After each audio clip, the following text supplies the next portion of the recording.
Sexual abuse, including of minor children, is far more prevalent than many people would imagine. Speaking out does not eliminate the scourge or the emotional damage of these violations. In a heart-wrenching New York Times opinion piece, legendary swimmer Nyad details the repeated sexual assault she experienced from her high school swim coach.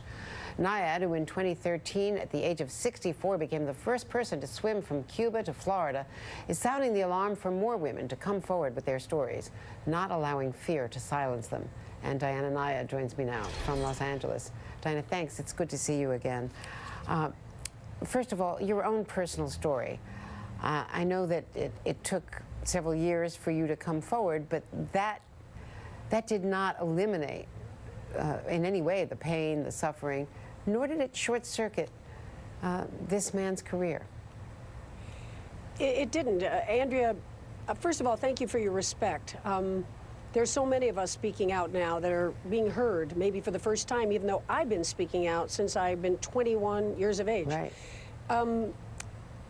I use the word imprint. I had no idea. If you and I had known each other when I was 21, I would have said to you, it was disgusting. As you know, I felt so embarrassed. I felt humiliated. He was a very degrading person, which often comes along with this epidemic of sexual abuse. But, you know, I wouldn't have said to you, well, I'm going to suffer this my whole life. Well, now I'm 68.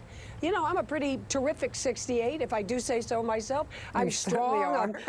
Yeah, and a lot of us are. We're changing that age's definition. But still, you know, with success and with happiness and with security, at 68, I'm going to admit to you that there's a vulnerability, there's a rage, that there's certain moments that still trigger that.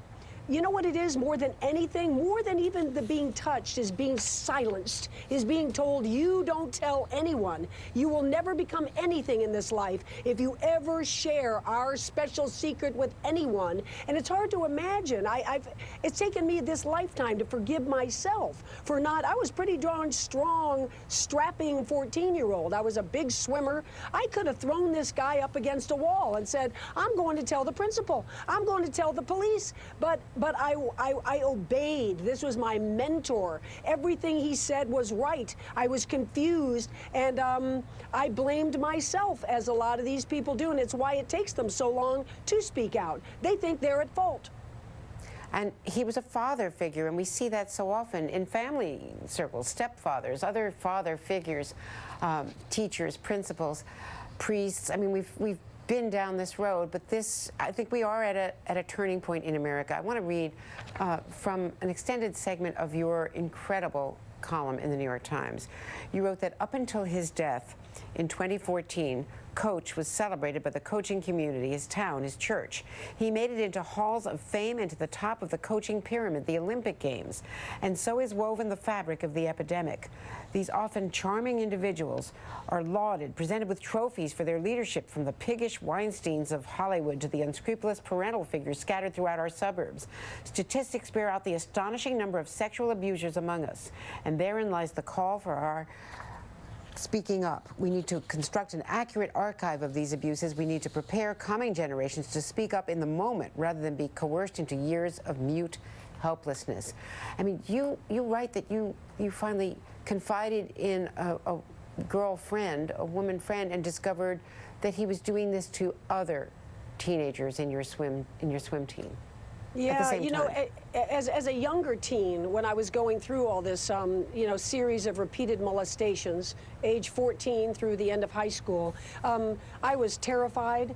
I was a loner, which isn't me. I'm usually a pretty gregarious person. I was no longer the center of my team. I kept to myself. I was no longer the celebrated, disciplined one of my team who got to practice at dawn because I was so afraid of being alone with the coach. And I was absolutely humiliated. I used to, and I hate to admit it because I'm pretty proud of my body, but I have imagined all my life taking a razor blade and just slicing my breasts off. I was so upset and as I say, humiliated by being attacked, having these breasts attacked. So when I was 21, I got together with an old friend from high school, my best friend. I said, remember, I used to tell you, I want to tell you something so badly, but I just can't.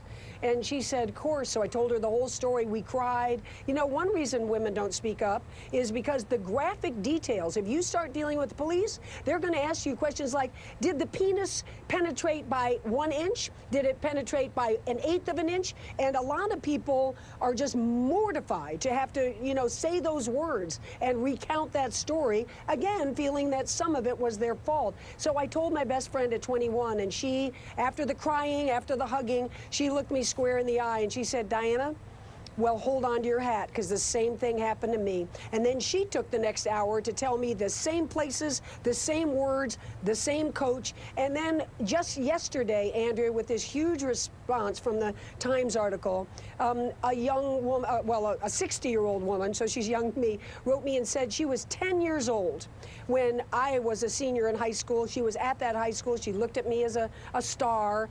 Jack Nelson, who I'll name him now, was the coach, called her in. He was wearing a red Speedo, had her sit on his lap, felt her up, felt her breast, told her, which he delighted in with me also, that she was never going to be a good swimmer. She wasn't made for it. She was never going to be that. And he humiliated her. And so, as I say, so goes the epidemic. These people are sociopaths, and they're very clever, very good. Harvey Weinstein knew which of the many, many he picked on to come to his room with that disgusting bathrobe, which would come. You know the ones who are going to say, there's no way in the world I'm coming to your freaking hotel room. And others, you know you can pick on. These, that's why it's an epidemic. I think that it's become woven in to our social fabric, as I say. Diana and Nyad, what can I say? Thank you. Thank you for what Andrea. you're doing. Thank you. We'll be right back.